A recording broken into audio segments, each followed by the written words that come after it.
The Kenya Biovax, as I mentioned a little bit earlier, is the government machine, is a government organization that is going to be involved with the manufacturing of vaccines.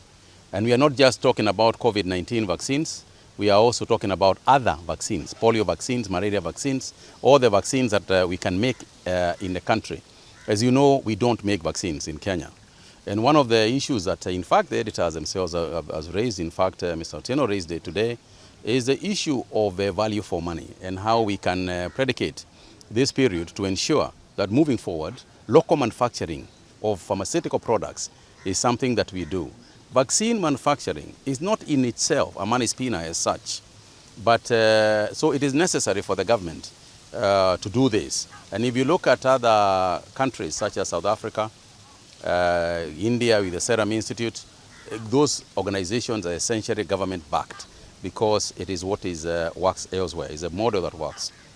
Kenya Biovax will be situated at the current KEMSA ground in Embakasi, where just near the, the KEMSA area, the KEMSA grounds, we have taken about 3 go-downs where that equipment is going to be put. We are in the process of renovating those go-downs, changing the place, securing the area. So we are not going to put up new buildings for now. We are going to use what we have. So that the money that we have got some 2.5 billion shillings. That money we want to use for installation of the equipment alone. And there are 3 aspects. If you looked at it, there are 3 things that we want to make sure. Number 1 is that whatever we are going to do must be completely transparent.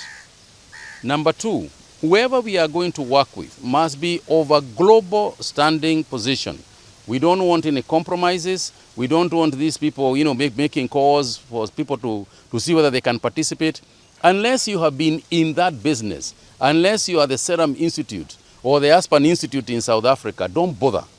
We are going to work with the best on earth. That I can guarantee Kenyans.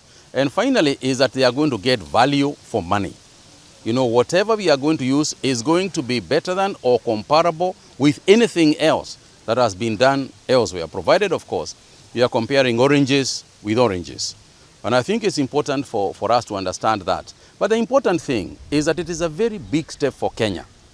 This is the first time since independence that we are actually going to go into vaccine manufacturing. And it is going to have the reduction of costs of vaccines. The second thing is availability of vaccines, because it is possible for us to have money and not have vaccines.